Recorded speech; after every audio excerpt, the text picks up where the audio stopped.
میرے اس افسانے کا عنوان ہے تلخ بہت بند ہے مزدور کی اوقات۔ یہ افسانہ ان متحرک کٹ پتلیوں کا ہے جن کی ڈوریاں ویژول افیکٹ سے بھری فلموں سے بلند و بالا چھلانگے لگاتے ہوئے اداکاروں کی کمر سے بندھی ہوئی رسیوں کی طرح مٹا دی گئی ہیں۔ قاری انہیں بس ایک جگہ سے دوسری جگہ حرکت کرتا ہوا دیکھتا ہے، مگر میں ان کٹ پتلیوں سے زیادہ ان چھپی ہوئی ڈوریوں کی کہانی سنانا چاہتا ہوں۔ یہ افسانہ ان ڈاکٹروں اور نرسوں کا نہیں ہے جو گزشتہ 3 دن سے ہڑتال پر تھے اور جن کا سرکار سے مطالبہ تھا کہ ان کے کام کے اوقات میں کمی کی جائے اور اگر زیادہ گھنٹے کام کروانا ہے تو ان کے الاؤنسز میں اضافہ کیا جائے۔ ان کا یہ بھی مطالبہ تھا کہ ہسپتال کے موجودہ انچارج کو فوراً ہٹایا جائے، کیونکہ جب سے اس کے ماموں حکومت کی 10 جماعتی کوalition میں شامل ہو کر وزیر صحت بنے ہیں، ہسپتال کرپشن اور بے حیائی کا گڑھ بنتا جا رہا ہے۔ ہسپتال میں نچلے اسٹاف کا استحصال اب تو روزمرہ کا معمول بن گیا ہے۔ یہ افسانہ اس مریض کا افسانہ بھی نہیں ہے جس کی چند روز پہلے ڈاکٹروں نے غفلت سے دائیں ٹانگ کاٹ دی تھی، حالانکہ MRI رپورٹ میں زخم اور مواد بائیں ٹانگ میں صاف دکھائی دے رہا تھا۔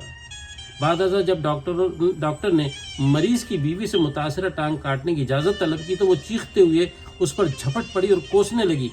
تب کاؤنٹر پر بیٹھی ہوئی لڑکی نے عذرائے ہمدردی کہا کہ ڈاکٹر صاحب پر کام کا دباؤ بہت زیادہ ہے۔ مریض کی بیوی کا جی چاہا کہ وہ پوچھے کہ بیوی تم مجھ سے اظہار ہمدردی کر رہی ہو کہ ڈاکٹر سے؟ مگر وہ یہ سوچتے ہوئے پریشان تھی کہ چاک پر دھری مٹی کو ذہن میں بسے ہوئے سانچے کے مطابق ڈھالنے کے لیے اس کے شوہر کے دونوں ہاتھ تو سلامت ہیں، مگر اس چاک کو گھمانے کے لیے اب وہ پیر کہاں سے لائے گا؟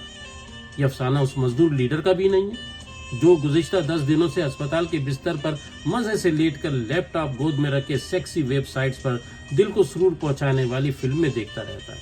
حالانکہ گرفتاری والے دوسرے دن اخبار میں خبر یہی شائع ہوئی تھی کہ انہیں دل کا شدید دورہ پڑا ہے، لہٰذا انہیں پولیس کی حفاظت میں فوراً جیل سے اسپتال منتقل کر دیا گیا۔ چھپے رازوں سے پردہ اٹھانے والے ایک صحافی کی اطلاع تھی کہ حکومت سے معاملہ طے ہو جانے کے بعد مزدور لیڈر کو بیرون ملک علاج کی غرض سے بھیج دیا جائے گا، جہاں اس کی خاموشی کی قیمت پہلے ہی پہنچا دی گئی ہے۔ اس قیمت میں کتنے صفر کے ساتھ کون سا ہندسہ لگا تھا، صحافی اب اس کی تلاش میں تھا۔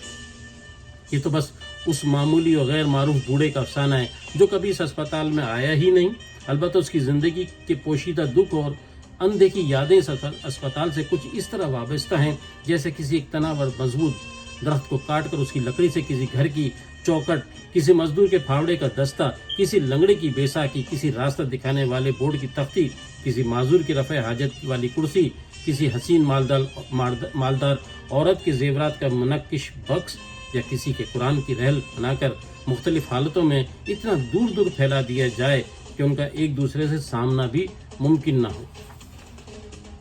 یہ بوڑھا شخص دھوپ چھاؤں اوڑے شہر کے ایک مصروف چوراہے پر چھولے کچوری کا ٹھیلا لگایا کرتا ہے۔ جب شہر کی گنجان سڑکوں کو چوڑا کرنے کے لیے غیر قانونی بڑھائی ہوئی عمارتوں، چھجوں اور فٹ پاتھوں کو توڑ کر جگہ نکالی گئی تو اس کا ٹھیلا کھڑا ہونے کی جگہ ہی ختم ہو گئی اور وہ در بدر ہو گیا۔ وہ کسی سے شکایت بھی نہ کر سکا کیونکہ وہ جانتا تھا کہ جب شہر پھیلتے ہیں تو ایک ایک انچ زمین قیمتی ہو جاتی اور تب ادارے اینٹی انکروچمنٹ مہم چلانے میں حق بجانب ہو جاتے ہیں۔ اس دربدری نے بوڑھے کی آمدنی پر برے اثرات مرتب کیے اور وہ اپنی دونوں بیٹیوں کو نوکری کروانے پر مجبور ہو گیا۔ حالانکہ اس نے چوراہے والے اخبار فروش موٹے سے یہ بات سن رکھی تھی کہ طالبان جس دن کراچی میں آ گئے وہ عورتوں کو گھر سے نکلنے پر پابندی لگا دیں گے۔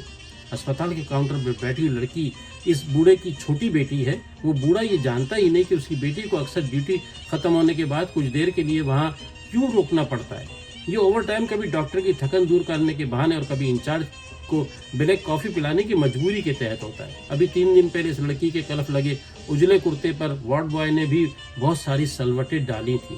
یہ اس دن کی بات ہے جب تمام ڈاکٹر اور نرسیں اسپتال سے باہر سڑک پر کام کے اوقات میں کمی اور الاؤنسز میں اضافے کے لیے احتجاج کر رہے تھے۔ اس تنہائی میں ایک معمولی وارڈ بوائے بھی شیر ہو گیا تھا۔